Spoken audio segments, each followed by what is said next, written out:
Rain dripped through the torn awning of the corner cafe as Mia Carter, a poor waitress barely scraping by on double shifts, noticed the homeless man sitting alone by the window, cold, silent and invisible to everyone but her. His clothes were soaked, his beard unkempt, yet when their eyes met, something in his quiet gaze stopped her, like he didn't quite belong to the streets he sat on. Out of pure kindness, she slipped a few crumpled bills from her apron and paid for his coffee and meal, whispering, "Everyone deserves a little warmth." But as she turned away, unaware of who he really was, he watched her with a calm that didn't fit a man who had nothing. Why would a homeless man carry himself like someone who owned the place? Why did the cafe manager's attitude shift the moment he looked up? And when Mia's simple act of kindness set off a chain of events she couldn't explain, how could she have known that the man she pitied was about to repay her in a way that would change her life forever? The morning rush at Harbor Street Cafe had already begun to chew through what was left of Mia Carter's energy. Her hands smelled faintly of coffee beans and disinfectant wipes. Her sneakers squeaked against the sticky floor, and the faint hum of chatter from regulars reminded her just how invisible she felt behind her apron. The cafe was her second home, a cramped, cozy corner with flickering yellow lights and cracked tiles. But lately, even the warmth of espresso steam couldn't drown out the noise of overdue bills echoing in her mind. She tucked a stray lock of hair behind her ear as she balanced two trays, weaving through tables with the grace of someone who'd learned to hide exhaustion behind practiced smiles. Every customer looked like another hour of rent, another meal for tomorrow. She'd stopped dreaming about tips long ago. That was when she saw him again, the homeless man who'd been sitting by the window all week. Same corner, same silence. A weathered coat clung to him like a second skin, and his shoes, split at the toes, told stories she didn't dare imagine. The other waitresses pretended not to notice him, whispering about how he made customers uncomfortable. But Mia couldn't ignore him. There was something in the way he held himself. Not desperate, not defeated, just waiting. Her eyes followed him for a moment as she poured coffee into a chipped mug. He didn't fidget or beg. He just sat there watching the rain slide down the glass, his fingers tracing slow circles on the tabletop, like he was remembering something from another life. "Table 3 needs their check," her co-worker, Nina, called from behind the counter. "Got it," Mia replied automatically, though her attention stayed on the man. When she turned back toward the register, she saw him trying to hand a few coins to the cashier, a handful of change, not even enough for a slice of bread. The cashier frowned, shaking his head. "Sorry, sir. You'll have to order something or leave." The man nodded quietly and began to rise. Something in Mia's chest twisted. Maybe it was the way his shoulders slumped, not from pride, but from fatigue. Maybe it was how he didn't argue, didn't plead, just accepted rejection like he'd known it too long. Before she could think twice, she stepped forward. "Wait," everyone turned. Her voice sounded louder than she meant it to. The cashier blinked, startled. Mia swallowed the lump in her throat and reached into her apron pocket, pulling out what little she'd made in tips that morning. Crumpled ones, maybe $8 total. "Put his order on my tab," she said. "He's my guest." The cashier hesitated, glancing toward the manager's office. "Mia, you don't have to." "I want to." For a moment, no one spoke. Then the man looked at her, really looked. His eyes were startlingly clear beneath the shadow of his untrimmed hair, the kind of eyes that had seen too much and still held gentleness. "You don't have to do that," he murmured, voice calm, almost elegant in tone. "You've worked too hard for that money," Mia smiled faintly. "And you've probably worked harder for less." Something flickered in his expression, surprise, amusement, gratitude. It was gone before she could name it. As she handed the cashier the bills, she felt the faintest tremor of warmth ripple through her chest. It wasn't much, but it was something. A reminder that kindness didn't always need reason. He took the seat again, nodding his thanks, and she brought him a steaming cup of coffee and a small plate of pancakes, the cafe's cheapest breakfast set. He touched the rim of the cup, letting the heat sink into his fingers like it was the first warmth he'd felt in days. Mia moved to leave, but he spoke softly. "You remind me of someone I used to know?" She paused. "Oh yeah? Who?" "A girl who believed small kindnesses could change the world." Her lips curved in a tired smile. "Sounds naive." "Maybe," he said, his gaze holding hers. "But maybe the world needs a few more naive people." Before she could answer, the cafe manager, Mr. Hayes, appeared from his office. his usual scowl locked in place. "Carter," he barked. "You can't keep paying for strangers. This isn't a charity. I saw what you did. Don't make a habit of it." The homeless man's posture shifted subtly, his eyes narrowing, not with anger but with authority. It was barely noticeable, but Mia caught it. The air between them seemed to change. "Mr. Hayes," the man said evenly, his tone carrying quiet weight. "I'll settle her kindness later. Make sure her generosity doesn't go unnoticed." The manager froze, confusion flickering across his face before he scoffed and walked off, muttering under his breath. Mia frowned, turning to the man. "You didn't have to say that," he smiled faintly. "And you didn't have to help me." She laughed softly, brushing a crumb from the table. "Guess we're both stubborn." As she walked away, she didn't notice the way his hand lingered over the cafe logo printed on the napkin, the faintest trace of recognition in his touch. Nor did she see him slip a small silver keychain back into his pocket, the one engraved with the same cafe name. Outside, thunder rolled over the city. Inside, Mia Carter's small act of kindness had just shifted the course of her life in ways she couldn't begin to imagine. Mia's shift ended just before sunset, when the last of the regulars had drifted out and the golden light of late afternoon slanted through the cafe windows. The rain had stopped, leaving the streets glistening like sheets of glass. She untied her apron, folding it neatly on the counter, though the ache in her shoulders reminded her of every hour she'd been standing since dawn. As she stepped outside, the air smelled faintly of wet asphalt and roasted coffee beans. She didn't expect to see him again, the homeless man, but there he was, sitting beneath the same awning, hands folded loosely, eyes fixed on the horizon as if waiting for something that never came. "Hey," she said softly. "You didn't have to stay out here. It's getting cold." He turned, offering that same calm, unreadable smile. "I was waiting for you," Mia blinked. "For me?" He nodded. "To say thank you. Not for the meal, but for seeing me." She hesitated, shifting her bag on her shoulder. Most people deserve to be seen. Not everyone believes that. His tone carried the kind of quiet conviction that made her curious. He looked up at the cafe's sign, the faded letters catching the last light. "You've worked here long?" 3 years, she said. "Since I dropped out of community college. My mom got sick, bills piled up. This place isn't glamorous, but it keeps me afloat." She smiled faintly, barely. He studied her face for a long moment like he was memorizing her words. "And yet you still find ways to give." Mia shrugged, embarrassed.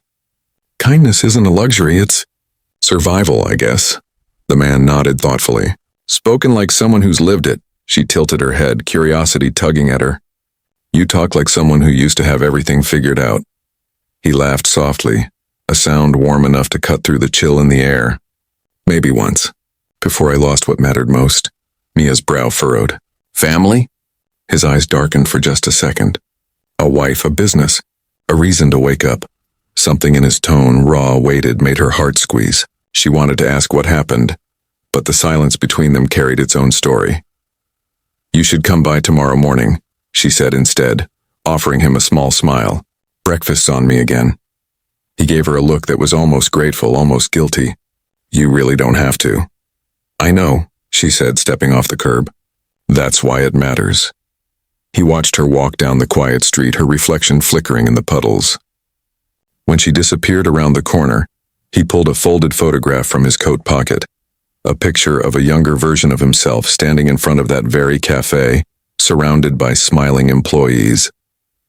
His thumb brushed over the corner of the image where his name was printed. Ethan Cole, founder, Harbor Street Cafe. The next morning, Mia arrived early. The cafe was quiet, just the smell of brewing coffee and the gentle hum of the refrigerator in the back.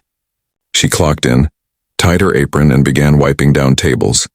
At exactly 8 o'clock, he came in, the same coat, the same calm, but there was something sharper in his eyes today. Focus, maybe purpose. "Good morning," she greeted, trying not to sound too eager. He smiled. "Good morning, Mia." The way he said her name caught her off guard, measured, respectful, as if he'd practiced it. She poured him a cup of coffee and set it down in front of him. As he took a sip, Mr. Hayes, the manager, appeared again, his irritation as predictable as the ticking clock on the wall. "Carter," he snapped. "We talked about this yesterday. I can't have you giving free food to strays. It makes us look bad." Mia straightened, biting back her frustration. He's not. But before she could finish, the man spoke quietly. It's all right, Mia. Then he turned toward Mr. Hayes. Tell me, Mr. Hayes, he said in a tone that silenced the entire cafe. How long have you been managing this place? The manager frowned. 6 years, why? The man's lips curved faintly. Interesting. Because I don't recall approving your promotion personally. The cafe went dead quiet. Even the clock seemed to pause. Mia froze, looking between them. What are you talking about? She whispered. The man, Ethan, stood slowly, removing the worn jacket that had concealed his posture, his presence. Beneath it, his shirt, though plain, was pressed and clean. He reached into his pocket, pulled out a small, silver keychain engraved with the cafe's logo, and set it gently on the counter. This place, he said softly, used to be mine. Mr. Hayes's expression drained of color. You what?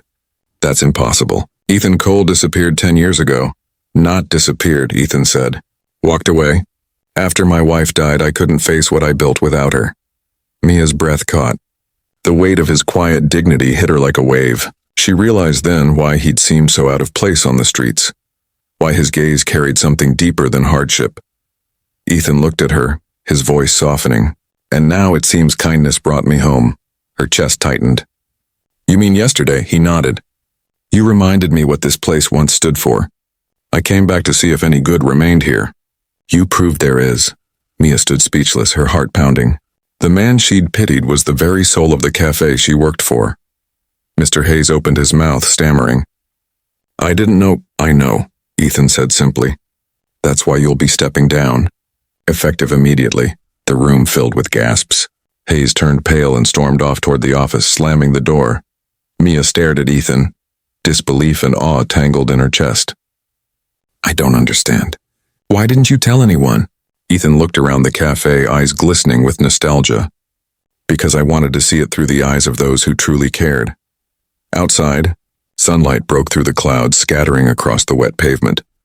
And for the first time in years, Ethan Cole smiled, not the quiet smile of a stranger, but the peaceful one of a man who'd finally come home. His next few days at Harbor Street Cafe felt nothing short of surreal. Word spread fast, the homeless man was the owner. Staff whispered in corners. Regulars peeked in to catch a glimpse of the mysterious Mr. Cole. And Mia found herself caught between disbelief and something dangerously close to admiration. Ethan didn't reclaim his title with arrogance. He didn't fire everyone or demand respect. He simply began to show up. Early mornings, before the first customer, sweeping floors, repairing broken chairs, talking to employees one by one. It was as though he'd never left, and yet, the quiet pain in his eyes said otherwise. Mia watched him one morning as he refilled the sugar jars. The way he worked, unhurried, methodical, humble, made it hard to believe this man once owned a chain of cafes across the state. Mr. Cole, she began, but he interrupted softly. Ethan, he corrected, glancing up with a small smile. If I can call you Mia, you can call me Ethan. She blushed slightly. Ethan, then. You don't have to do all this. You could hire people, you know. He chuckled. I did, for years. And in the process, I forgot what made this place special. What was that? He looked around the cafe, his gaze landing on the table by the window. The same one where she'd first seen him sitting in silence. Heart, he said. A business without heart is just walls and bills. You reminded me of that. Something in his tone made her chest tighten. She turned away before he could see the warmth rising in her cheeks. Later that day, as the morning rush cleared, Ethan called her into the back office, the same one where Mr. Hayes used to bark orders through a half-open door. It felt strange standing there now, surrounded by the faint smell of old paper and burnt coffee. Mia, he began gently, leaning against the desk. I've been reviewing some things, staff records, pay the cafe's accounts. Her stomach sank. Did I do something wrong? He shook his head. Quite the opposite. You've been underpaid for months. You've worked extra hours that were never recorded. And, I think that's unacceptable. She blinked. What are you saying? He slid an envelope across the desk. Inside was a check. More money than she'd ever seen at once. Back pay, he said simply. And a raise. Effective immediately, her eyes widened. Ethan, this is too much. You don't have to. Yes, he interrupted, his gaze steady, voice low. I do. The air between them felt charged, heavy with gratitude and something unspoken. She wanted to say thank you, but the words caught in her throat. He looked down at his hands, then at the photograph on the desk. His wife, smiling beside him, holding a cup of coffee. My wife Anna started this cafe with me, he said softly. She believed people could taste love in a cup of coffee, that every cup should mean something. Mia followed his gaze, her heart tightening. She sounds wonderful. She was, he whispered. Until she got sick. I thought money could fix it. I threw everything I had into doctors, into trying to save her. When she died, I walked away from everything. I couldn't stand the idea of living off something we built together. The silence stretched between them, tender and fragile. Mia reached out instinctively, her fingers brushing his wrist. You didn't lose everything, Ethan. You just forgot where to find it. He looked at her, eyes glistening. And you somehow reminded me. For a moment they stood there, bound by something deeper than pity or gratitude, by recognition. Over the next week, things changed fast. Ethan reinstated old recipes, repainted the walls, and held morning meetings that ended with laughter instead of tension. The cafe came alive again. Customers returned, drawn by a warmth they couldn't quite name. And Mia, once invisible, became the soul of it all. Yet beneath the glow of renewal, a quiet tension simmered. Ethan often stared out the window long after closing, lost in thought. He'd received letters, sealed envelopes marked with official insignias, but never opened them in front of anyone. One night, after closing, Mia found him sitting in the dark, the only light coming from a single flickering bulb. His jacket was draped over the chair, and the unopened letters lay in a neat stack beside him. Couldn't sleep? She asked gently. He smiled without looking up. Haven't slept much in years. She slid into the seat across from him. Those letters, what are they? He hesitated. Old business. The kind I thought I left behind, investors, contracts, lawyers. He sighed. They think I'm coming back to rebuild the franchise, but I'm not sure I want to. Mia tilted her head. Why not? Because this, he said, gesturing around the small cafe, is enough. I don't want to rebuild an empire. I want to rebuild purpose. She nodded slowly, understanding more than she wanted to admit. Then start small. Start here, with people who believe in you. He studied her face, eyes softening. You really believe that? I do, she said quietly. You gave me hope when I thought life had stopped noticing me. Maybe it's time you let someone do the same for you. For the first time in a decade, Ethan Cole laughed, an honest, deep sound that filled the quiet cafe. And for the first time since she'd met him, Mia realized the repayment he was planning wasn't about money. It was about restoration, of dignity, of faith, of connection. But as dawn crept in, painting gold across the cafe walls, neither of them could have guessed what Ethan was truly preparing behind the scenes, or how far he'd go to make sure Mia's kindness didn't just change his life, but secured hers forever. The next morning, Harbor Street Cafe buzzed with an unusual energy. The news had spread. The mysterious Ethan Cole, once missing from the city's business world, had returned. Regulars whispered excitedly at their tables, curious about the man who'd come back not to reclaim wealth, but to honor a simple act of kindness. Mia arrived early, her chest fluttering with anticipation. Something about the air felt electric, like the city itself held its breath. Ethan was already there, moving quietly among the tables, checking chairs, adjusting napkin holders, his calm confidence settling over the cafe like a warm blanket. Morning, she said softly, tying her apron. Morning, Mia, he replied, his voice carrying a weight of promise. Thank you for coming in early. Today is special, she tilted her head. Special? He smiled, a hint of mischief in his gaze. You'll see. As the first customers trickled in, Ethan went behind the counter preparing coffees as if he had done it every day. Mia watched him, noticing the subtle way he moved, the precise way he handled the cash register, the quiet authority that didn't need to be asserted. It was comforting and unsettling. By mid-morning, a small crowd had gathered outside. A local reporter had caught wind of the story. A poor waitress had shown kindness to a homeless man who turned out to be the cafe's owner. Cameras flashed as Ethan emerged from the back room, stepping into the sunlight. Mia Carter, he said, his gaze sweeping the cafe before settling on her. May I have a word? She nodded. curiosity prickling at the edges of her nerves. He led her to a quiet corner away from the cameras and murmuring patrons. Then he handed her a small leather-bound folder. "Open it." Inside, Mia found a deed, signed, notarized, and official, transferring Harbor Street Cafe entirely into her name. Her fingers trembled as she looked up. You can't be serious," she whispered. "I am," Ethan said simply. "Your kindness yesterday sparked more than a simple gesture. It reminded me what this place and life should be about. I want you to have this. I want you to run it, grow it, and make it your own. You've earned it, Mia, more than anyone else." Her eyes filled with tears. "But I'm just a waitress. I barely know how to manage bills." Ethan shook his head. "You know more than you think. You know heart, dedication, empathy.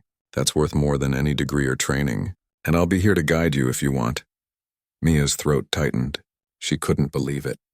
Everything she had worked for, everything she had struggled to survive, had been acknowledged in a way she never dreamed possible. Suddenly, Ethan gestured toward the cafe's main entrance. "There's more." Confused, Mia followed him as the cafe door swung open. Outside, a crowd had gathered. Neighbors, regular customers, even some of the city's local influencers. Ethan stepped forward, raising his hand for silence. "This cafe has always been about more than coffee," he began, voice carrying over the crowd. "It's about community, generosity, and seeing people for who they are, not what they have. Yesterday, one person reminded me of that.